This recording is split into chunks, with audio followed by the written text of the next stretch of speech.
자, 앉으세요. 네, 7번 문제부터 가겠습니다. 자, 대지와 도로와의 관계입니다. 가장 틀린 거 돼 있죠? 자, 대지는 도로의 몇 미터에 정접한다? 2m. 맞죠? 건축물의 주위에 유원지가 있는 경우 해당 건축물의 출입에 지장이 없다고 인정되면 도로에 접하지 않아도 된다. 자, 도로에 2m 이상 접하는 이유, 목적이 뭡니까? 출입이죠. 그럼 통행에 지장이 없으면 안 접해도 되죠. 주변에 광장, 유원지 이런 게 있어서 출입에 지장이 없다고 인정한다는 것은 누가 인정할까? 허가권자가. 그럼 우리 지금 이렇게 물어봤어요. 주변에 허가권자가 인정하는 공지가 있다. 이렇게 나왔습니다. 그 인정한다는 말은 출입에 지장이 없고 나중에 건축물이 나중에 들어서면 되는데 들어서면 안 되죠. 건축이 금지되고 그런 출입에 지장이 없는 공지 이런 뜻입니다. 3번 건축물의 주위에 관계법령에 의하여 건축이 금지되고 나오네. 공정의 통행 지장이 없는 것으로서 허가권자가 인정하는 공지. 자, 2번 3번은 같은 말이에요. 2번 지문과 3번 지문은 똑같은 거니까 같이 묶어서 기억합니다. 허가권자가 인정하는 공지가 있으면 도로에 접하지 않아도 됩니다. 맞죠? 자, 연면적 합계가 아까 했죠. 2천 이상인 건축물의 대지는 얼마? 6m 이상인 도로에 3m 이상 접해야죠. 연면적 합계 얼마? 2천. 공장은 얼마? 3천이죠. 공장은 3천 이상일 때. 그 다음에 5번은 뭔가요? 축사작물 재배사. 그 밖에 이와 비슷한 건축물로서 조례로 정하는 건축물. 자, 축사작물 재배사는 사람이 거주하는 공간이 아니죠. 그래서 연면적 합계 2천 이상이라고 해서 6m 이상인 도로에 4m 이상 접하는 규정은 적용하지 않습니다. 아시겠죠? 축사작물 재배사는 적용한다 안 한다? 안 한다. 지금 무슨 얘기인지 이해하시죠? 연면적 합계가 2천 이상은 원칙적인 도로는 3m인데 폭이 6m 돼야 되잖아. 아까 했잖아. 원칙적인 도로는 2m 이상 접해야 되는데 여기는 3m 이상 접해야 되죠. 근데 축사작물재배에서는 연면적 합계 2천이 되어도 이런 규정 적용 안 한다고. 아시겠죠? 그러면 어떻게 한다는 거예요? 원칙적인 규정만 적용하면 돼요. 도로에 안 접해도 된다는 얘기가 아닙니다. 접해야 돼. 접해야 되는데 원칙적인 규정만 적용하면 된다 그런 뜻이에요. 자, 또 8번은 건축선에 관한 내용이 또 나와 있네요. 건축선에 관한 내용. 우리 뭐 건축선 우리 요약집 가지고 계신 분 한번 보시기 바랍니다. 문제가 짬뽕이 되어 있어가지고 설명 안 할 수가 없어요. 나중에 또 뒤에 가면 기억 안 나고 그러면 안 돼. 자, 우리 건축선은 이 그림이죠. 도로에 접한 부분이죠. 도로는 개인의 물건이 아니고 뭐다? 공물이다. 그러면 개인의 물건인 건축물이 도로로 넘어가지 말아라. 그래서 요걸 우리는 뭐라고 불러? 건축선이다 이렇게 부르는 거예요. 요걸 건축선이라 부릅니다. 그럼 요걸 말로 표현해 볼까? 이걸 말로 표현하면 뭐라고 그래?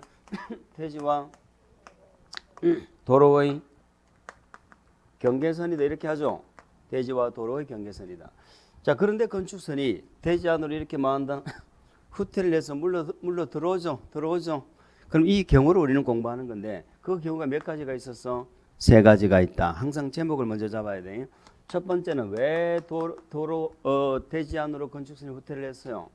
도로의 소요 너비가 뭐하고 있어? 미달되고 있죠. 도로가 좁다 이 말이에요. 그럼 소요 너비는 특별한 규정이 없으면 몇 미터 이상을 말해? 3m 이상 말하지. 소요 너비가 6m가 돼야 되는 경우도 있었어요. 조금 전에 했잖아. 연면적 합계가 얼마? 2천 이렇게 되면 6m 돼야 되고 그걸 소요 너비라고 하는 거야. 그런데 그 소요 너비에 미달되고 있다가 도로가 자, 쉽게 말해서 이 도로가 폭이 4m가 돼야 되는데 4m가 안 되고 3m밖에 안 된다 이 말이에요. 이럴 때는 3m를 만들어줘야죠. 만들어주는 방법은 도로 중심선에서 똑같이 얼마씩 물러나면 돼? 2m씩을 물러나면 3m가 되죠. 요렇게 해서 그럼 이걸 말로 표현할 수 있으면 돼. 자, 어디에서? 도로 중심선에서 몇 m를 물러났어? 2m라는 말의 의미는 뭐다? 4m. 소요 너비 얼마? 2분의 1을 물러났죠. 중심선에서 절반씩 물러나면 소요 너비 나오잖아. 자, 두 번째는 반대쪽에 대지가 있는 게 아니고 뭐가 있어요? 경사지, 하천, 철도 선로부지가 지나가죠. 그런데 이 도로 너비가 역시 얼마밖에 안 돼? 3m밖에 안 돼. 역시 소요 너비에 미달하죠. 자, 이런 경우는 이제는 이런 거 뭐 설명만 들으면 되죠. 다 아시는 거죠. 자, 말로 표현할 때 언제부터 어디부터 잘을 대야 돼? 여기부터. 여기를 뭐라고 그래? 경사지등이 있는 도로 경계선에서 얼마를 물러나야 돼? 3m 물러나면 소요너비가 나온다. 그럼 요걸 말로 표현하면 돼. 그럼 3m는 의미가 뭐다? 소요너비만큼 물러난 거죠. 경사지등이 있는 쪽 도로경에서 소요너비만큼 물러난 선. 이게 건축선이. 그럼 이렇게 물러난 부분은 건축물을 지을 수 있다 없다? 못 짓는 거지. 그리고 이 물러난 부분은 나중에 건물을 지을 때 대지 면적에 넣는다, 대지 면적에 제외한다? 제외하죠. 대지 면적에서 빠진다는 말의 의미가 뭐예요? 대지가 줄어들면 그만큼 건물 크기가 줄어들잖아. 맞지?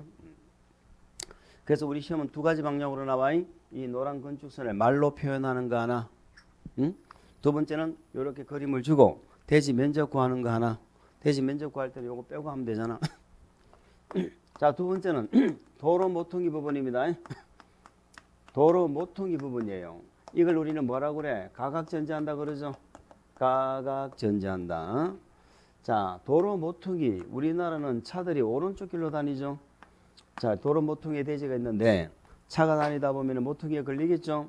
그래서 이 교차점에서 도로 경계선을 따라서 일정한 거리를 후퇴한 두 점을 뭐 했다? 연결했다. 이렇게 표현합니다. 그럼 방금 제가 얘기했던 것처럼 두 점을 연결한 선 이렇게 말로 표현할 수 있으면 돼. 자, 그러면 이렇게 잘라내는 걸 가각전제한다고 하는데 항상 잘라냅니까? 모퉁이 부분이라고 조건이 있습니까? 조건 있죠? 그 조건을 기억해야 돼. 두 도로 너비가 전부 얼마가 돼야 돼? 두 도로 너비가 8m 미만이고 요 교차각 있죠? 교차각이 몇 도? 120도 미만이죠? 요 조건을 갖췄을 때만 이렇게 잘라낸다 이 말이에요. 그럼 만약에 한쪽 도로가 8m 이상이거나 요 교차각이 120도 이상이라면 잘라낸다 안 잘라낸다? 안 잘라내지. 안 잘라내면 뭐가 건축선이래? 안 잘라내면 이거죠. 이걸 말로 표현해 보세요. 왜 안 붙노? 이걸 말로 표현해 보세요. 이렇게 안 잘라내면 이게 건축선이잖아. 이 건축선이잖아. 그럼 이거 말로 표현해 봐. 요걸 말로 표현해 봐. 응? 거기 이거잖아. 대지와 도로의 경계선. 그래서 대지와 도로의 경계선이 건축선인데 우리는 지금 후퇴를 하거나 이런 경우를 지금 보고 있는 거잖아. 후퇴 안 하면 대지와 도로의 경계선이라고 이해하죠? 8m 이상이다 이러면 안 잘라내. 그러면 대지와 도로의 경계선이 이게 건축선이야. 아시겠습니까? 여기 해당되면 이렇게 두 점을 연결한 선 이렇게 가는 거지. 여기 해당되면. 응? 이해하죠? 그리고 이렇게 물러난 부분은 건물 못 짓죠? 요건 나중에 대지 면적에 넣어 빼. 빼야죠. 세 번째, 지정건축선이라는 게 있었죠. 자, 지정건축선이 무슨 말이냐. 자, 우리가 왜 여기서 지금 건축선 후퇴를 했어? 소요너비가 미달되어서. 근데 이거는 소요너비가 미달한데 소요너비가 엄청나게 넓어. 20m야. 여기는 왜 물러났어? 도로 모퉁이 부분이죠. 그런데 이거는 모퉁이 아니야. 그럼 이 대지는 후퇴할 이유가 없죠. 도로가 좁은 것도 아니고 도로 모퉁이도 아니니까 후퇴할 이유가 없잖아. 그런데도 후퇴를 시킨다 이 말이야. 뭐를 위해서? 건축물의 위치 정비, 환경 정비. 아시겠죠? 위치 환경 정비를 위해서 후퇴를 시키는 거야. 그럼 여기서 중요한 건 뭐예요? 이렇게 할 수 있는 건 어디에서만 한다고? 어디에서만 이런 짓을 할 수 있어? 도시지역에서. 도시지역에서. 그것도 몇 미터까지? 4m까지. 아시겠죠? 요 조건을 기억하시는 거야. 그럼 이만큼 물러나게 되면은 여기는 당연히 건물 못 짓죠. 그런데 이 경우만큼은 그 대지 소유자가 손해볼 이유가 없잖아요. 나중에 대지 면적에 다 포함을 시킵니다. 포함을 시킨다는 말은 네, 이만큼 물러는 나지만은 건물 크기에는 손해를 본다 안 본다? 손해 안 본다. 세 가지가 있다는 거야.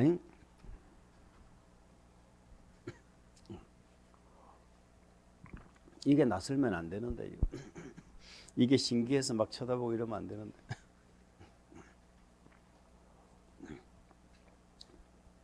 요번에 접수가 뭐 40만 명이 넘었다며.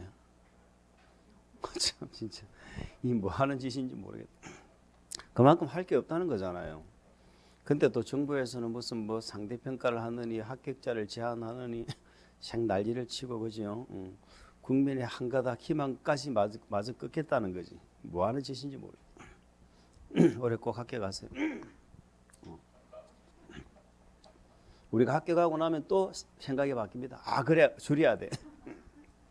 학교 가기 전에는 뭔 소리야. 그럼 이거 뭐 이 딴다고 뭐 나한테 뭐 돈을 줘 뭘 줘 이렇게 하다가 학교 가고 나면 이제 줄여야 돼. 그게 사람의 그게 마음인 거죠.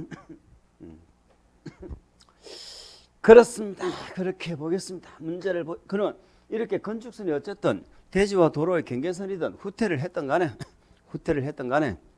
건축선을 정하는 이유가 목적이 뭐예요? 넘어오지 말라는 거잖아. 건축선의 수직면 건축물 단정 넘어오지 마. 근데 지표 아래는 넘어와도 된다 안 된다? 지표 아래는 넘어와도 된다. 이걸 묻는다는 거죠. 그런데 우리가 화물차가 도로면에서 4.5m까지 화물차 최대 적재 높이거든. 그럼 4.5m까지는 화물차가 다니니까 그냥 넘으면 안 된다가 아니고 문을 열어도 넘으면 안 된다는 거야. 뭔 말인지 아시겠죠? 문을 열고 닫을 때도 도로면에서 몇 m까지 4.5m까지는 문을 열고 닫을 때도 넘지 말아라. 자 그러면 9번 문제 있죠? 이제 계속 봅시다. 9번 문제를 8번 문제는 개인적으로 보시고 9번 문제를 보세요. 도로와 건축선에 관한 설명으로 틀린 거. 건축물의 대지는 2m 이상을 도로에서 계속 중복되고 있죠. 연면적 각기 2천 계속 중복되죠. 3번 도로는 보행 및 자동차 통행이 가능해야 되고 원칙적으로 너비도 3m 이상이 된다. 맞죠? 지형적 조건으로 차량 통행을 위한 도로의 설치가 곤란하다고 인정하여 시군구가 위치를 지정 공고했다. 차량 통행이 안 돼도 도로가 될 수 있죠. 시군구가 위치를 지정 공고한 구간. 여기는 조건이 너비가 얼마? 3m. 길이가 10m 미만이면 2m 이상의 너비 조건이 있었죠.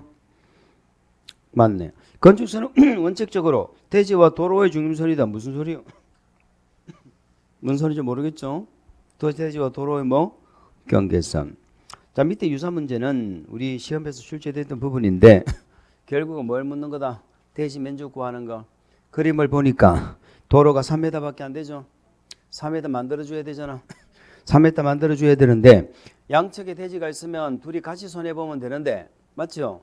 반대측에 지금 철도 선로부지가 지나가니까 지 혼자 손해봐야지. 그래서 선로부지가 있는 도로 경계선에서 4m를 후퇴하면 쉽게 말해서 1m를 후퇴를 해서 계산해라 이 말이죠. 오늘 계산은 개인적으로 해보시기 바랍니다. 오늘 시간 날 때 개인적으로. 이거는 초등학교 산수 문제입니다. 10번 문제로 가보겠습니다.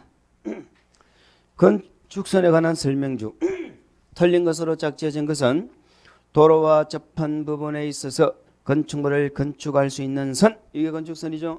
대지와 도로의 뭐다? 경계선. 맞네.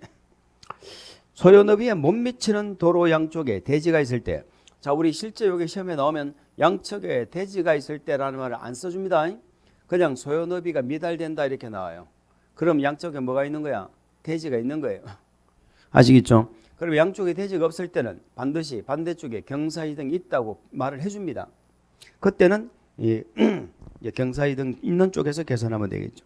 어쨌든 양쪽에 대지가 있으니까 도로 경계선으로부터가 아니고 같이 손해보면 되죠. 도로 중심선에서 소요너비 얼마? 2분의 1씩 물러나면 되겠죠. 뭐 경계선 그게 틀렸다 이 말이에요. 디귿. 건축물과 담장은 지표 아래 부분이라도 건축선의 수직면을 넘어서는 안 된다. 지표 아래는 넘을 수 있다고 그랬죠. 지표 아래는 예외가 있다. 그래서 틀리고. 도로면으로부터 몇 미터? 4.5죠. 도로면으로부터 몇 미터? 4.5. 4.5m 이하에 있는 출입구 창문 등의 구조물은 열고 닫을 때도 건축선의 수직면을 넘어서는 안 된다. 명.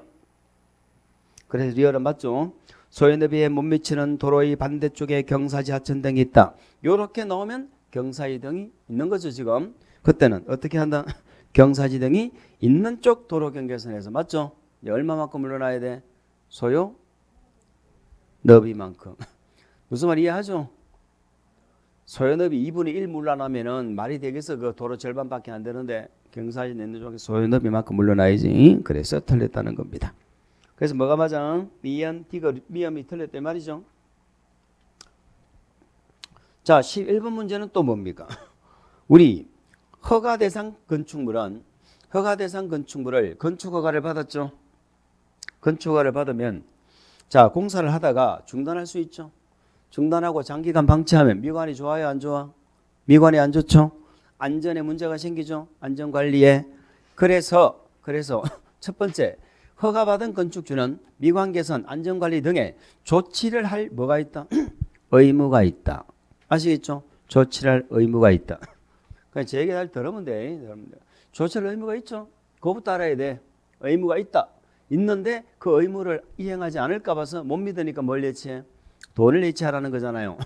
못 믿으니까 돈을 예치하라. 여기는 전부 숫자가 뭐야? 1이죠. 연면적 얼마? 1000제곱미터 이상으로서 조례. 1000제곱미터 이상. 자, 공사비에 몇 프로를 예치하게 할 수 있어? 1% 범위 안에서. 자, 믿을 수 있는 공사는 예치할까 안 할까? 안 하겠죠. 그 다음에 분양 보증을 설정했다든가 신탁을 맡겨버렸다 이럴 때는 예치 안 하겠죠. 그런 얘기입니다. 자, 그런 얘기니까 무슨 내용이 나온가 읽어봅시다. 1번 연면적 얼마? 1천 이상으로서 조례로 정하는 건축물은 안전관리 예치금을 예치하는 대상이다. 2번 안전관리 예치금은 건축공사비 몇 프로? 1% 범위 안에서 예치하게 할 수 있다. 우리 돈 예치하는 건 국토계획법의 이행보증금 기억나요? 정비법의 사업비 예치하는 거 기억나요? 꼭 같이 기억하셔야 돼. 우리 특강하면서도 두 개 묶어서 자료에서 보셨습니다. 3번 주택법에 의한 주택도시보존공사가 분양보증했다. 그 다음에 뭐 신탁계약을 체결했다. 이럴 때는 예치한다 안 한다? 안 한다. 믿을 수 있죠. 보정이 돼 있잖아. 분양보증이. 공사를 중단할까 봐 싶어 하는 건데 보정돼 있으면 그럴 일이 없죠. 예치 안 한다. 그래서 한 번이 틀렸죠. 허가권자는 공사 현장에 방치되어 도시 미관을 저해하고 안전에 위해하다고 판단되는 경우는 자, 건축 허가를 받은 자에게 안전 관리를 위한 개선을 명할 수 있다. 이건 무슨 말입니까? 일단 문제가 생겼죠. 이제는 장기간 방치하고 중단함으로써 문제가 생겼잖아. 그러면은 맨 처음에 하는 절차가 뭐다? 개선 명령할 수 있다는 거예요. 예, 안전조치 등을 해라고 뭐 한다? 명령할 수 있다는 겁니다. 그런데 그 명령을 이행 안 하죠. 명령을 이행하지 않으면 어떻게 한다? 명령을 이행하지 않으면 행정대집행 들어가는 거예요. 행정대집행. 자, 이게 계속 지금 책 찾는다고 시간 보내버리면 수업 여기 설명을 안 들으면 의미가 없는데 그냥 그 설명 들으세요. 그냥 책 찾을 것도 없어. 처음 듣는 내용들은 아니죠. 개선 명령한다. 근데 개선 명령을 이행하지 않으면 행정 대집행한다는 거죠. 5번에 허가권자는 개선 명령을 받은 자가 이행하지 않는 경우는 안전관리 예치금을 사용하여 행정 대집행법에 따른 행정 대집행을 할 수 있다. 행정 대집행 들어가는데 그 대집행할 때 그 비용을 나중에 청구한다고 안전 예치금을 사용해서 대집행할 수 있다고. 예치금을 사용해서 대집행한다 이 말이죠. 이 말입니다.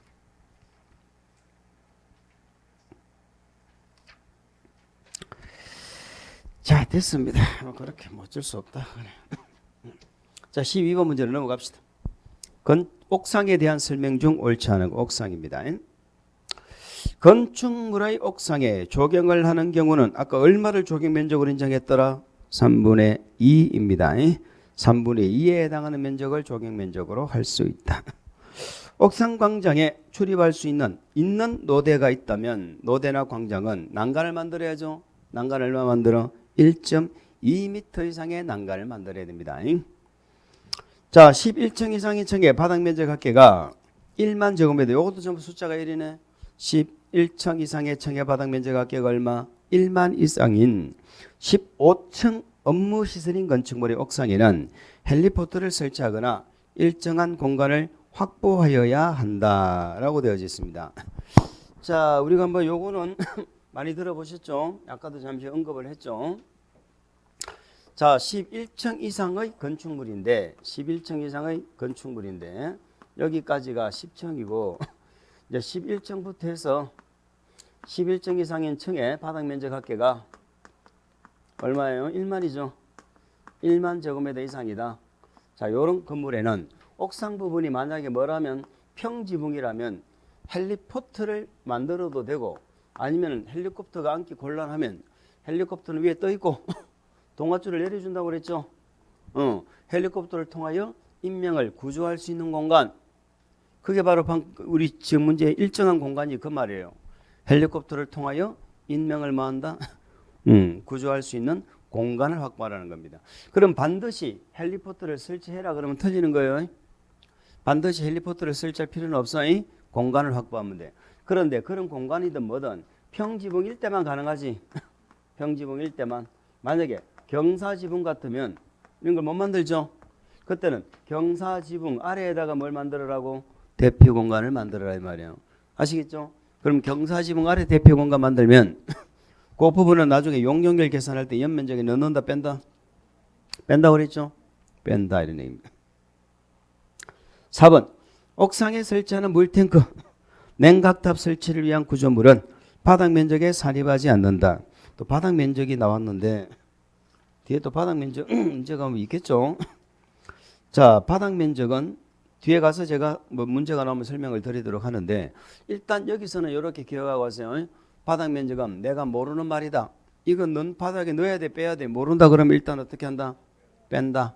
산입하지 않는다. 그렇게 기억하시라고 했습니다. 그러니까 물탱크, 기름탱크 이런 것들은 바닥 면적에 넣어 뺀다. 일단 이렇게 기억하세요. 5번 5층 이상의 층이 주점 영업의 용도로 이용한다. 5층 이상이죠. 5층 이상에 5층 이상의 층이 뭐가 있어? 저 위험 요소가 있는 거 있죠. 주점 영업. 자, 뭐 다 외우지는 못해도 이런 게 있어서 공연장이라든가 그죠? 무슨 문화및 집회시설 5층 이상에 또 뭐가 있었어? 판매시설, 뭐 게임 제공업소 이런 거 있었죠? 등등. 못 외워도 괜찮아. 이 주점 영업도 마찬가지고 장례시설도 마찬가지고 위험한 시설이죠. 5층 이상에 있을 때는 옥상에 뭘 만들으라고? 광장을 만들어. 광장. 그래서 광장은 5층 이상이다 하는 것 정도는 기억합시다. 5층 이상이니까 옥상에 뭘 만들어? 광장을 만든다는 겁니다. 그럼 이 광장을 만들었을 때는 우리가 난간이 있어야 되죠. 사람이 출입할 수 있는 난간. 그 난간 높이가 몇 미터라고? 1.2m입니다. 그리고 이번에 새로 신설된 게 뭐냐면 이런 게 이제 옥상에다가 광장등을 만들죠. 대피 공간 만들잖아. 그러면 이제 자동 개폐기 정확한 이름이 기억이 잘 안 난다. 비상문 자동 개폐기 있죠. 그걸 설치해야 돼. 무슨 말입니까? 우리가 옥상에 애들이 청소년들 올라가서 막 이렇게 사고치고 하니까요. 그 관리실에서 옥상에 문을 잠궈버린다니까. 이게 자물통으로 걸어버려요. 그 만약에 불이 나면 옥상으로 대피를 해야 되는데 대피하러 올라갔는데 이게 자물통이 잠겨 있으면 인명이 사고가 발생하잖아요. 그래서 이제는 이런 옥상에 광장 만들어야 되는 이런 대상 안 되면 우리 공동주택도 이제 의무화되어 있습니다. 1,000제곱미터 대상의 공동주택 이런 공동주택 옥상에는 화재가 나죠. 불이 나면 그 소화기가 막 이게 뭐 울리잖아. 막 비상벨이 울리고 그 연동해 가지고 문이 착 열리도록 되어 있단 말이에요. 그거하고 연동해서 문이 자동적으로 열릴 수 있도록 이런 장치를 하도록 이렇게 하고 있다. 무슨 말인지 아시겠죠? 그런 것까지 한번 그렇구나 하고 이해를 하시기 바랍니다. 자, 이번에는 챕터 4로 갑니다. 자, 이번에는 이제 면적 청수 등의 산정 방법이죠. 자, 청수 등의 산정 방법 우리 시험에 자주 물어보는 내용이니까 잘 기억을 하셔야 됩니다. 자, 1번 건축물의 1층이 차량의 주차에 전용되는 경우 필로티라고 되어 있죠. 자, 필로티 요거 하나 기억합니다. 1층이 전부가 뭐 1층이 차량의 주차에 전용되고 있죠. 그 다음에 거기에다가 공동주택 하나 더 적어볼까? 공동주택. 공동주택에 1층 있죠. 전부를 필요티로 했죠. 자, 공동주택에 1층을 필요티로 했다든가 아니면 공동주택이 아니더라도 차량의 주차에 전용한다. 통행로로 이용한다. 이런 경우는 바닥 면적에서 뺍니다. 그래서 일단 우리가 필로티 나오면 잘 모르겠으면 일단 제일 단순하게 뺀다. 이렇게 일단 바닥 면적은 모르면 뺀다고 그랬잖아. 일단 그렇게 기억하세요. 바닥 면적에서 뺀다. 여태 거기 필로티가 넣는다로 나온 적은 한 번도 없어요. 아시겠죠? 그러니까 바닥 면적에 넣어요 빼요 물으면 모르겠어 그러면 뺀다 이렇게 하면 돼. 모르겠으면 뺀다 그랬더니 거실은 이러면 또 거실도 뺀다 이러면 안 되겠지 또. 2번 층고가 2m 인타라. 우리 바닥 면적 한 문제 말 나왔으니까 한번 해볼까? 바닥 면적은 넣는 거 두 개를 꼭 기억하셔야 돼. 바닥 면적에 뭐 하는 거? 바닥 면적에 포함하는 거 두 개 기억하세요. 첫 번째 포함하는 게 뭐가 있더라? 벽이나 기둥에 뭐가 없는 거? 구획이 없는 거. 자, 요거는 우리가 뭐를 떠올리라고 그랬어요? 우산처럼 생긴 건물을 생각하면 되잖아. 아니면 양쪽에 우리 주유소 갔을 때 캐노피 같은 거 이런 거 양쪽에 기둥 있죠? 그게 지붕 덮어 씌워놨잖아. 아니면 우산처럼 만들어 기둥은 한 개인데 지붕을 덮어 씌워놨잖아. 그런 것들은 기둥에 구획이 없는 건 끝에서 수평거리 얼마로 후퇴한다고? 1m로 후퇴해서 돌아간다면 1m를 후퇴하여 둘러싸인 수평 투획 면적 이걸 우리는 바닥 면적이 많다고 포함한다. 요거는 끝말이 뭘로 끝나야 돼? 포함한다 이렇게 끝나야 돼. 아시겠죠? 바닥 면적으로 한다 이렇게 끝나야 돼. 어떤 문제 보면 이렇게 문제를 만드는 적이 있어요. 그러니까 위에서 무선처럼 생겼잖아. 생겼는데 왜 이제 기둥이 중간에 기둥이 하나 있죠. 위에서 본 그림입니다. 위에서 요걸 1m로 후퇴해서 빙 돌아가죠. 이게 바닥 면적이 돼야 되는데 1m로 후퇴한 선으로 둘러싸인 부분을 제외한 면적으로 한다 이렇게 한다니까. 제외한 면적이랑 요걸 제외한다는 거잖아. 그러면 도너츠가 돼버리잖아. 그 끝말이 제외한 면적 하면 안 돼. 둘러싸인 면적으로 한다 이렇게 해야지. 무슨 말인지 아시겠죠? 포함하는 거 요거 하나 하고 두 번째 또 뭘 공부했어? 노대등이죠. 발코니. 노대등이 접한 가장 긴 외벽 길이야. 곱하기 얼마? 1.5. 다 기억 안 나도 돼요. 곱하기 1.5m. 곱하기 1.5m를 뭐하고? 뺀 면적이죠. 뺀 면적. 이 면적을 뭐 한다고? 바닥 면적에 포함. 어쨌든 끝말은 뭘로 끝나야 돼? 포함. 아시겠죠? 또 곱하기 1.5를 포함한다 그러면 안 되고 곱하기 1.5m를 빼고 나머지 면적을 바닥 면적에 뭐 한다? 포함한다. 그래 포함하는 거 두 개 공부하신 거야. 그럼 나머지는 전부 바닥 면적에 산입한다, 산입하지 아니한다. 산입하지 아니한다로 끝나야죠. 산입하지 아니한다. 산입하지 않는 것 중에 한 두 가지만 기억해. 첫 번째 다락. 다락은 층고가 얼마? 다락은 층고가 1.5죠. 다락은 층고가 1.5m. 자, 경사진 형태의 다락은 1.8m죠. 경사진 형태의 다락은 1.8m까지 빼준다. 그러면 다락도 빼는데 왜 우리가 공부해야 돼? 얘는 숫자가 나오니까. 자, 두 번째. 요번에 새로 생긴 거예요. 그냥 우리가 뭐 에어컨 설치할 때 실외기라 생각하면 돼. 실외기. 우리 실외기 알아요? 전문 용어로 요번에 뭐라 하는지 잘 모르겠다. 하여튼 실외기. 요거는 실외기는 건물 내부에 설치할 수 있어. 빼줘. 요거는 1제곱미터까지 빼줍니다.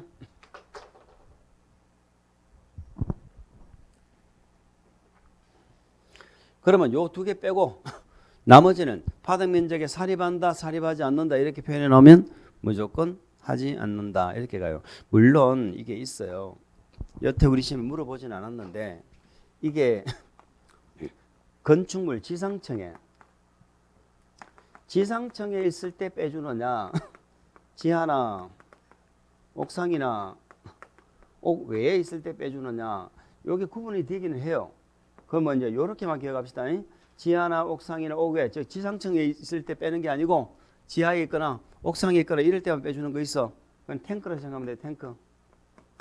우리 아파트 가면 탱크 몇 대씩 있죠. 유사시를 대비해서 탱크 몇 대씩 있잖아. 잘 모르면 관리사무소 물어봐요. 탱크 있어. 탱크. 물 탱크, 기름 탱크. 이 탱크는 어디 있을 때 빼준다고? 지하, 옥상, 옥 외. 아시겠죠? 이럴 때 빼주는 거야. 그럼 나머지는 옥상, 옥외가 아니죠? 지상층에 있을 때 빼준다 이 말이에요. 그렇게 일단 바닥 면적은 정리를 합니다. 자, 그러면 보세요. 2번. 층고가 2m인 다락은 바닥 면적에 넣는다 뺀다? 넣어야지. 1.5m까지 빼주니까 층고 1.5m까지 빼주니까 층고가 1.5m 넘죠? 요거는 포함시키는 거야. 용적률을 산정할 때 초고층 건축물의 피난 안전구역은 연면적에 포함하지 않는 거 맞죠? 4번. 층의 구분이 명확하지 않는 건물. 자, 우리 층수 산정할 때 층의 구분이 명확하면 산정 방법이 필요 있다 필요 없다? 층의 구분이 명확한데 무슨 산정 방법이 필요해서 그때는 세면 되지. 하나 둘 셋 넷 세면 되지. 맞죠? 자, 층의 구분이 명확하지 않으면 몇 미터 한 층으로 계산한다? 4m. 층의 구분이 명확하지 않으면 4m를 하나의 층으로 보고 산정한다. 자, 청수하면은 지하층은 청수에 넣는다 뺀다. 지하층 뺀다. 옥상 부분은 어떻게 했어요? 옥상 부분은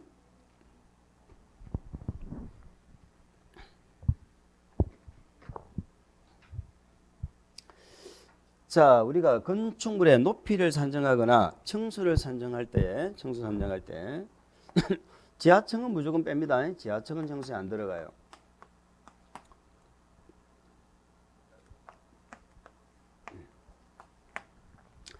자, 건물이 있고 옥상에 뭔가가 있죠. 옥상이 있는데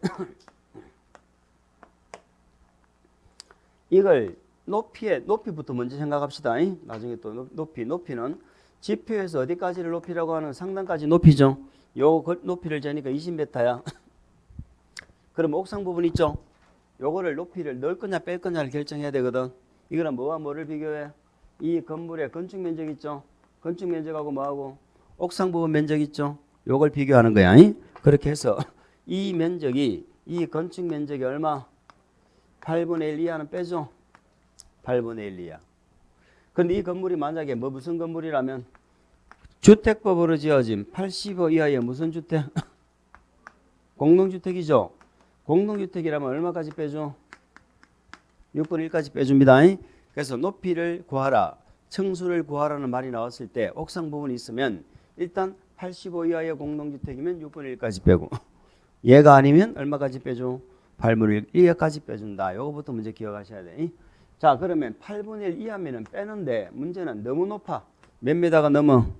12m가 넘죠? 그러면 넘는 부분 있죠? 요 넘는 부분은 여기 높이에다가 뭐 해준다? 더해주는 거야. 이렇게 해서 높이를 산정하는 겁니다. 근데 층수 산정은 어때요? 자, 만약에 이 건물이 4층짜리다. 근데 옥상 부분이 있다. 역시 8분의 1, 6분의 1 이하죠? 그럼 층수에서 뺍니다. 그러니까 8분의 1 이하는 6분의 1 이하일 때 뺀다고.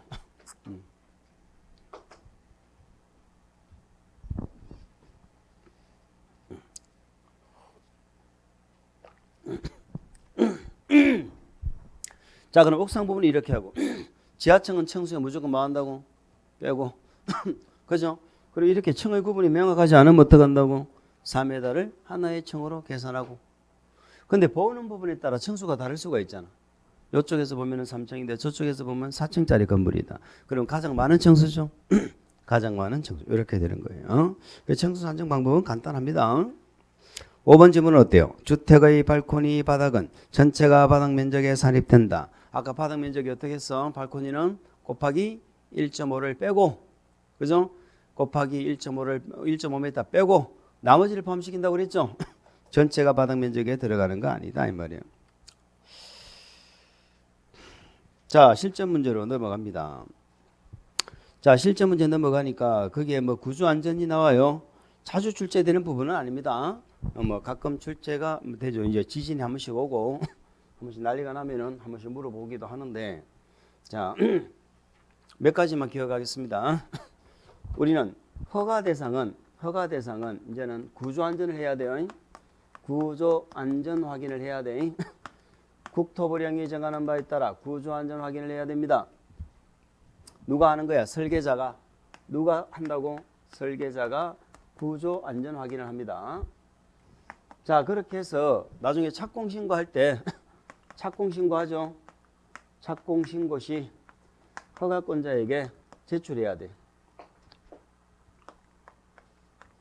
허가권자한테 뭐 한다? 제출을 한다. 이런 얘기입니다. 착공할 때. 그러면 이 허가권자에게 이 안전 확인 서류를 제출한다는 말, 이게 쉽게 말해서 내진 설계하는 거예요.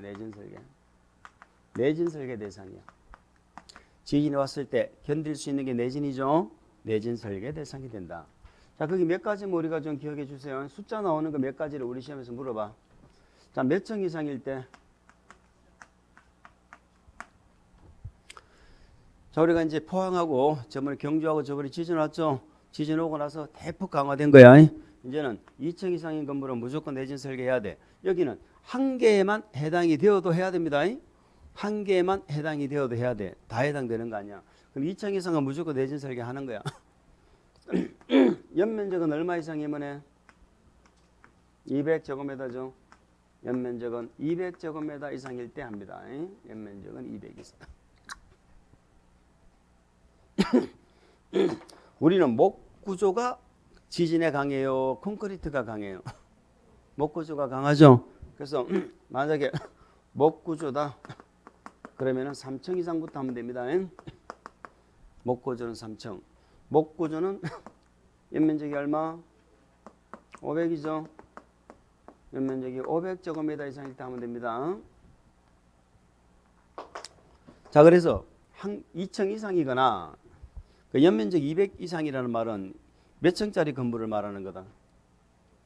한 개만 해당되면 되니까 2층 이상은 무조건 지금 내진 설계 해야 되잖아. 그럼 2번부터는 몇 층짜리 건물을 말하는 거야?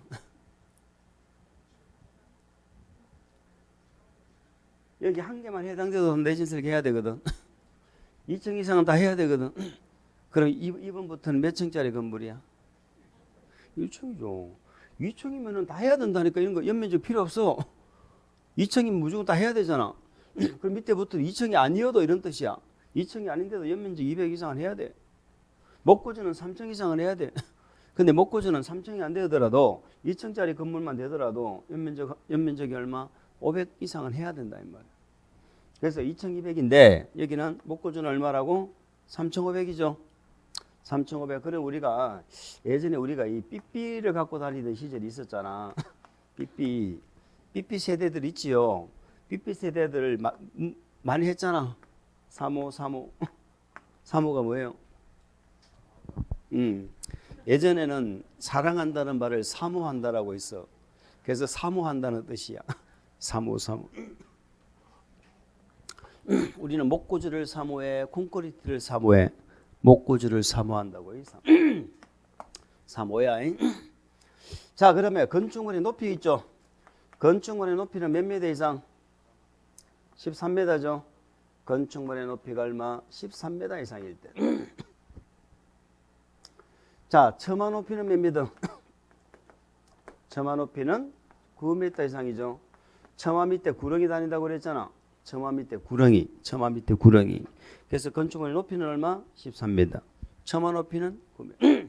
그 다음에 기둥과 기둥 사이 거리 있죠. 기둥과 기둥 사이 거리. 그 거리를 무슨 거리라 그래? 경간. 기둥과 기둥 사이의 거리가 몇 미터 이상? 10m 이상. 뭐 이런 숫자들 한번 참고하시고, 그리고 이런 숫자가 안 나와도 무조건 내진 설계를 해야 되는 게 있죠. 그게 주택입니다. 단독주택, 공동주택. 이제 주택은 무조건 뭐 해라? 내진 설계해야 돼. 단독이든 공동이든. 아시겠죠? 주택은 요 정도만 기억합시다. 뭐 그 문제를 이제 여기 해놨는데 1번 문제는 또 그게 아니네. 자, 우리 시험에 물어보지는 요거는 구조안전 확인 대상이고 내진 설계 대상이고, 그 다음에 건축구조기술사 있죠. 건축구조기술사에 협력을 받아야 되는 게 있어요. 다시 말해서 설계자는 대부분 건축사죠. 건축사가 설계를 하는데 일반 건축사가 자기 혼자 하면 안 돼. 누구 협력을 받아? 건축구조기술사 협력을 받아서 구조안전 확인해야 되는 게 있어. 그게 층수가 6층 이상이에요. 6층 이상 건물은 구조안전 확인할 때 어떻게 한다? 건축구조기술사 협력을 받아야 돼. 두 번째 숫자가 나오는 게 하나 더 있어. 3층 이상의 필로티 형식입니다. 3층 이상의 필로티 형식 건축물. 지진 오니까 이 필로티가 문제가 돼요. 필로티가 막 찌그러지고 막 이게 대형 사고가 많이 나요. 그래서 3층 이상의 필로티 형식으로 지어진 건물 있죠. 요거는 건축기술사 협력을 받아야 돼. 협력을 받아야 돼. 뭔 말인지 아시겠어요? 그리고 이상한 이름들 있죠. 이상한 이름이 뭐야? 다중이용 건축물, 준다중이용 건축물, 특수구조 건축물 이런 거 있죠. 특수구조 건축물 이런 것들은 다 구조기술사 협력을 받아라. 이렇게 기억하면 됩니다. 자, 1번 문제 보세요. 설계자는 해당 건축물에 대한 구조 안전 확인을 하는 경우에는 건축구조기술사의 협력을 받아야 한다. 해당하지 않는 것. 6층 이상이죠. 숫자는 2개밖에 안 나와. 6층 이상하고 뭐하고 3층 이상의 필로티 형식이죠. 그래서 연면적 1000 이상의 건축물 뭐 이런 건 없습니다. 그 다음에 특수구조 건축물 뭐 다중이용 있죠. 참고하시고요. 자, 2번 문제도 한번 참고해 볼까? 구조 안전을 확인한 건축물 중 다음에 해당하는 건축물의 건축주는 해당 건축물의 설계자로부터 구조 안전 확인 서류를 받아서 언제 착공 신고 시 확인 서류를 허가권자에게 뭐해라? 제출을 해야 되는데 제출할 필요가 없는 건축물로 짝지어진 것은 자 건축물의 용도 규모를 고려할 때 중요도가 높은 건물로서 국토부령으로 아까 숫자는 안 나왔지만 이런 것도 있습니다. 한번 참고하시고 국토부령 자 연면적 100입니까? 연면적은 얼마 이상? 200 이상. 일반 건축물은 연면적은 얼마? 200. 아까 목구조는 얼마? 500이죠. 처마 높이는 몇 미터? 처마 밑에 구렁이 있다고 그랬죠. 9m 이상. 9m 이상. 그러니까 9m 인건 해당되죠. 요건 해야 되겠네. 네, 기억하고 뒤것은 해야 돼. 자, 그 다음에 높이는 몇 미터 이상이었어? 13이죠. 높이는 13m 이상이니까 9m는 안 하고. 기둥과 기둥 사이 거리가 10m 이상이죠. 그러니까 9m짜리는 안 하겠지. 그러니까 해야 되는 건 기억 뒤것 2개, 뭔가요? 해야 되는 건 기억 뒤것 2개고 안 하는 것이니까 니은, 리얼, 미음 이렇게 되겠습니다. 넘어갑니다. 3번 문제 있죠? 4번, 5번 안 봅니다. 3, 4, 5 보지 마세요. 자, 6번 문제로 갑니다. 우리는 국토계획법에서 하나의 대지가 둘 이상의 용도 지역 등에 걸치는 경우를 공부한 적 있죠? 우리 건축은 문제가 무지 많네. 자, 하나의 대지가 둘 이상의 용도 지역 등에 걸쳐지면 어떻게 돼요? 국계법은 어떻게 했어? 전제 조건이 뭐죠? 가장 작은 부분이 330 제곱미터 이하 기억납니까? 330 제곱미터 이하 이게 전제 조건이었잖아. 도로변에 띠 모양으로 지정된 상업적이 걸쳐 있으면 얼마? 660 이하지. 자, 요게 전제 조건이야. 요런 때는 건축 제한은 어떻게 했어요? 가장 넓은 쪽 따라갔지. 건폐율 용량을 어떻게 했어? 가중평균 했지. 가중평균. 우리 요번에 시험 칠 거 맞죠? 응? 33회야, 32회야. 요번 시험은 몇 회예요? 32회야? 난 33회인 줄 알았네. 자, 그렇게 하는 건데 예외가 있었잖아. 고방이죠. 고도지구하고 뭐가 건물이 고도지구, 방어지구 걸쳐 있죠. 그럼 고방 따라가야 되잖아. 고도지구 걸쳐 있으면 건물이 고도지구 걸쳐 있으면 건축물 대지가 다 따라가죠. 방어지구에 걸쳐 있으면 건축물만 따라가죠. 근데 방화지구하고 그 밖의 지역지구 구역을 경계벽을 방화벽으로 막았죠. 따라갈 필요 없죠. 녹지지역하고 걸쳐있죠. 대지가. 어떻게 해요? 각각 가죠. 각각. 그런데 가장 작은 부분이 녹지지역이야. 330 이하가. 그럴 때는 각각입니까? 따라갑니까? 따라가는 거야. 녹지지역이 작을 때는. 그 다음에 또 녹지지역 안에 건물이라도 고방이 걸쳐있으면 용도지구는 고방 따라가야죠. 기억나죠? 근데 같은 내용이 건축법에도 나와. 그럼 건축법은 건축제한 건폐율 용적률이 아니고 건축법 적용할 때 얘기야. 건축법을 적용해야 되는데 용도 지역마다 건축 제한이 다를 수 있잖아요. 건축법을 적용해야 되는데 요 대지가 걸쳐 있는 거야. 그러니까 요쪽에 용도 지역 적용하면은 안 해도 될 걸 요쪽에 용도 지역 적용해야 되는 그런 게 있을 거 아니야. 그러면 건축법 어떻게 하느냐? 건축법은 330 이런 거 필요 없어요. 무조건 과반 따라갑니다. 건축법 뭘 따라간다고? 과반. 330 이게 나오면 안 돼. 그게 차이점. 그리고 고방에 저 건축법은 고도지구가 예외에 안 나와. 왜? 건축법 적용할 때 얘기인데 고도지구는 우리 국계법에 공부하셨잖아. 높이를 뭘로 정했어? 관리계획으로 정했잖아. 그러니까 예외는 방화지구만 나와. 근데 건축법에도 만약에 방화지구에 건물이 걸쳐 있죠? 그럼 방화지구 따라가야 돼. 건물만 따라가 대지도 다 따라가. 건물만. 똑같아요. 방화벽으로 막으면 안 따라가고 똑같은 거야. 녹지제하고 만나면 어떻게 한다고? 각각 한다고. 똑같다고. 각각. 단 국회법에는 331말이 나오는데 그런 게 없어. 그냥 각각. 단 녹지역 안에 건물이 방화지구 걸쳐 있죠. 그럴 때 방화지구 따라가고. 똑같잖아. 330이야. 요거만 빼면은 똑같이 과반 따라간다는 거야. 그럼 면적이 뭐 6번 문제가 그거네. 자, 건물의 대지가 둘 이상의 지역지구구역에 걸치는 경우 조치에 관한 설명으로 잘못된 것. 대지가 녹지지역과 그 밖의 지역에 걸치으면 어떻게 한다? 과반에 관계없이 건물 대지 전부에 대해서 각각 맞죠? 각각. 자, 국토계획법의 경우는 국토계획 같이 적어놨네. 330제곱미터를 기준으로 행위 제한을 적용하며 원칙이나 건축법은 과반을 기준으로 무슨 말인지 아시겠죠? 시험에 뭐 그렇게 나오진 않겠지만 하나의 건축물이 방화지구와 그 밖의 구역에 결치 있다. 그러면 이때는 방화지구는 항상 주의해야 돼. 대지는 안 따라가요. 건축물 전부만 따라가요. 그래서 대지 때문에 틀렸다 이 말이에요. 4번 당해 건축물이 방화지구와 그 밖의 지역지구 구역의 경계가 방화벽으로 구역되어 있죠. 방화벽. 이러면은 그 밖의 구역의 부분은 따라갈 필요 없죠. 방화지구에 관한 규정을 적용하지 않는다. 따라갈 필요가 없다. 이런 뜻입니다. 5번 건축물 대지 전부에 관해서 그 대지에 뭐가 속하는 과반이죠. 과반에 속하는 지역에 건축물 대지에 관한 규정을 적용한다. 됐습니다. 됐고요. 자, 7번 문제 한번 보세요. 면적 등의 산정 방법. 청고는 방의 바닥구 조치. 아까 면적은 앞에 나오지 않았나? 자, 청고 작년 시민가 나왔죠. 방의 바닥구 조치 윗면에서 뭐 윗면 동그라미 윗면 동그라미. 아래면 하면 안 돼. 윗면에서 위층 바닥구 조치 윗면까지의 높이로 합니다. 다만 우리 건축법에서 높이가 서로 다르죠. 절대 산술평균 넣으면 안 돼. 가중평균이야. 가중평균은 높이로 한다. 2번 용적률을 산정을 위한 연면적은 한 개동의 건축물의 각 층의 바닥면적 모두 합한 합계다. 뭔 말 하는지 아시겠죠? 연면적이 빠지는 게 있잖아. 지하층하고 지상층의 부속주차장 이런 거 뺐죠?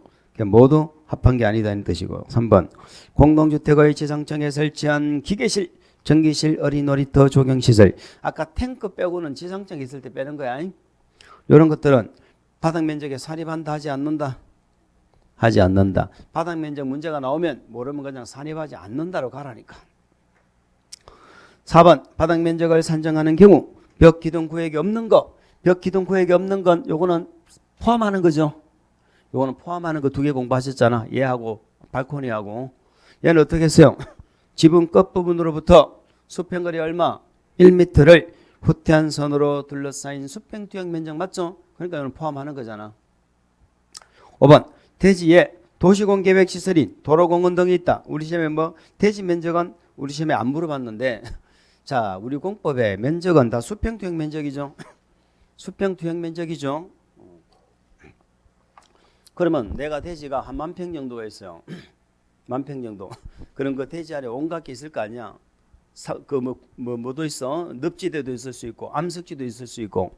그러면 그거 다 대지 안에 들어가 안 들어가? 혹시 그런 집에 사시는 분 없어요? 우리 집은 대문을 쫙 열고 들어가면 큰 호수가 보이고 저기 가면은 골프장도 하나 있고 그죠? 운동장도 있고 그런 집 있잖아. 그런 집. 그런 거 다 대지 면적에 들어가 안 들어가? 들어간다니까. 상상이 안 가. 그럼 뭐 생각하면 돼? 아파트 단지 생각해봐. 중간에 도로 지나가지. 공원 같은 거 만들어놨죠. 다 대지 아니야. 다 대지야. 다 들어가. 근데 빼는 게 있어. 빼는 게 도시군 계획시설. 도시군 계획시설인 도로. 도시군 계획시설인 공원. 이런 거 있으면 그런 대지 면적에 뺍니다. 그건 개인시설이 아니잖아. 그걸 대지 면적에 계산해서 건물 지으면 안 되지. 그건 대지 면적에 뺀다. 5번이 그 말이에요.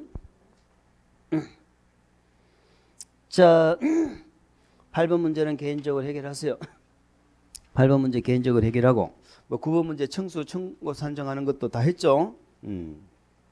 자, 9번 문제를 한번 읽어봅시다. 청소의 산정에 관한 설명으로 옳지 않은 건 옥상 부분 수평투영 면적 합계가 아까 옥상 부분 했죠. 당해 건축물의 무슨 면적? 건축 면적이 얼마? 8분의 1 이하. 또 우리가 연면적 하면 안 돼요. 연면적이 8분의 1 하면 안 된다고. 연면적은 바닥 면적을 다 합한 거잖아. 그러니까 건축 면적이 얼마? 8분의 2 이하인 경우. 그 옥상 부분은 청수에 산입하지 않죠. 높이 제한에만 포함된다라고 되어 있는데 그 높이 제한은 어떻게 되는 거죠? 8분의 1 이하일 때는 빼고 12m가 넘는 부분만 포함시켰잖아. 그러니까 높이에도 원칙은 많은 거다. 빼는 거죠. 그러니까 8분의 1 이하는 원칙적으로 청수에도 빼고 청수는 무조건 빼는 거고 높이에도 원칙적으로 빼는 거예요. 포함시키는 게 아니죠. 틀렸다 이 말이에요. 2번 위의 1의 경우 사업계획 승인을 얻어 건설한 85 이하의 공동주택은 자 이때는 얼마까지 빼죠? 6분의 1 6분의 1까지 청수에 산입하지 않는다. 지하층은 청수에 산입하지 않는다. 맞죠? 청의 구분이 명확하지 않으면 몇 미터? 4m마다 한 층으로 산정한 4m마다 한 층으로 산정한다. 건축물의 부분에 따라 청수를 달리하면 어떻게 한다? 가장 많은 층수다. 자, 이런 것들은 무조건 맞춰야 되겠죠. 자, 10번 문제가 먼저 한번 읽어볼까? 대지 면적 산정 방법입니다. 아까도 했어요. 대지 면적은 대지 수평투영 면적이죠. 소요 너비에 못 미치는 너비의 도로의 경우에 중심선으로부터 각각 소요 너비 2분의 1을 물러났죠. 그 물러난 부분은 대지 면적에 넣는다 뺀다. 아까 건축선 했잖아. 다 빼고 어떤 경우만 넣었어? 지정 건축선만 넣었지. 지정 건축선만 대지 면적에 포함을 시켰죠. 다른 거 다 뺍니다. 3번 너비 8m 미만인 도로의 모퉁이에 위치한 대지. 뭔지 아시겠죠? 요것도 대지 면적에 넣는다 뺀다. 뺀다니까. 지정 건축선만 넣는다고 그랬잖아. 아까 도로 모퉁이 후퇴한 부분 뺀다니까. 삼각형. 시장운수가 인정하여 지정한 건축선과 도로 경계선 사이의 부분. 시장운수가 인정했다는 말은 뭐 너무 줄이 났는데 무슨 말일까요? 아까 위치정비, 환경정비 있잖아. 환경정비. 그 지정건축선이죠. 그 건축선과 도로 경계선 사이의 부분은 대지 면적이 많다. 그것만 포함시켰잖아. 그것만 대지 면적에 들어갑니다. 5번은 아까 조금 전에 읽어봤네. 한번 읽어보세요.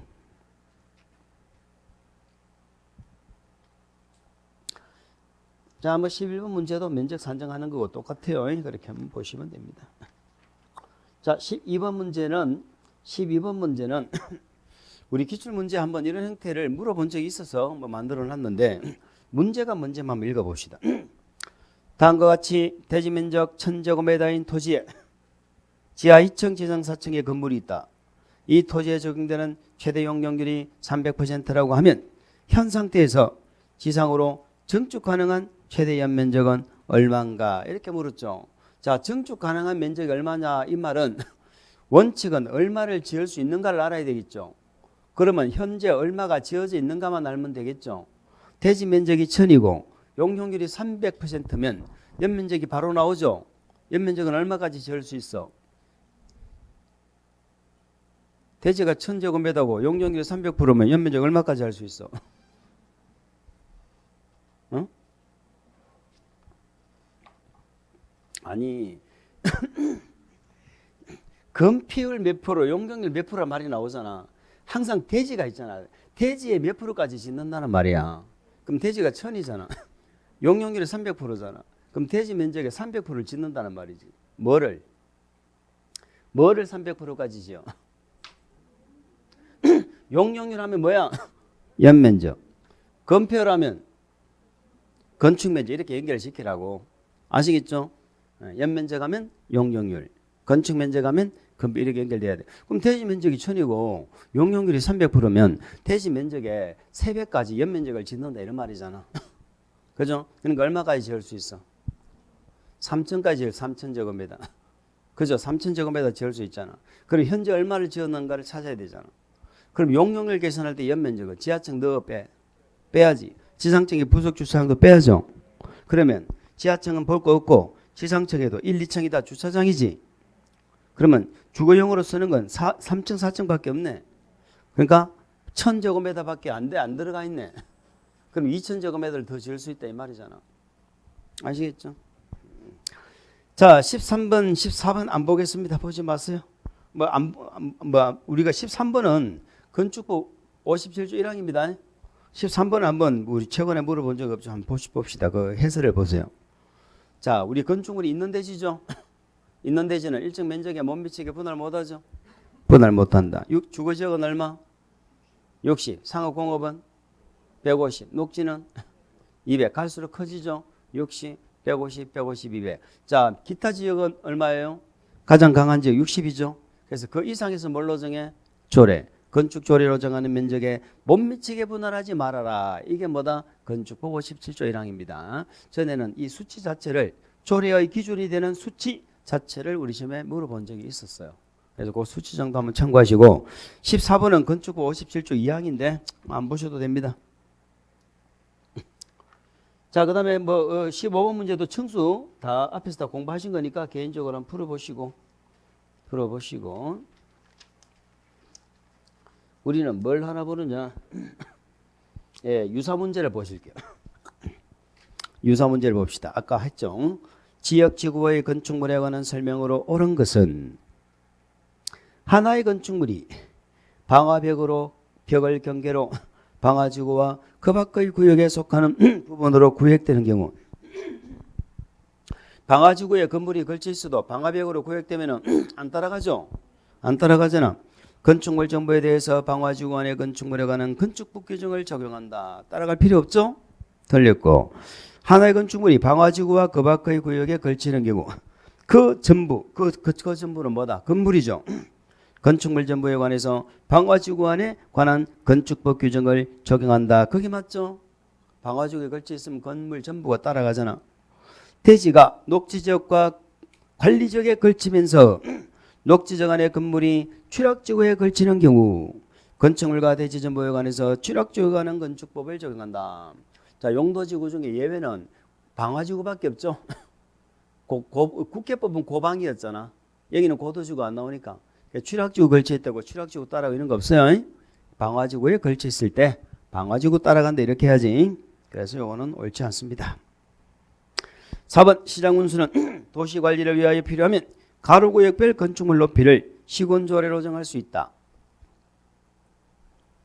자, 오늘은 기출문제이기 때문에 종합적으로 만들어 놓은 거예요. 높이 제한은 아직 공부 안 했죠. 높이 제한 공부 안 했는데 가로구역별 높이를 조례로 정할 수 있는 건 특별시 광역시입니다. 가로구역이 많아도 너무 많은 어디? 특별시 광역시 얘기입니다. 그래서 시군 조례로 가로구역별 높이를 정한다면 잘못된 거예요. 아시겠죠? 상업지역의 건축물을 건축하는 경우 1조 등의 확보를 위하여 건축물을 인접대지 경계선으로부터 1.5m 이상 띄어서 건축해야 된다. 이건 아주 공부를 안 했는데 이건 5분 쉬었다가 제가 설명을 드리도록 그렇게 하겠습니다. 조금만 쉬었다 쉴게요.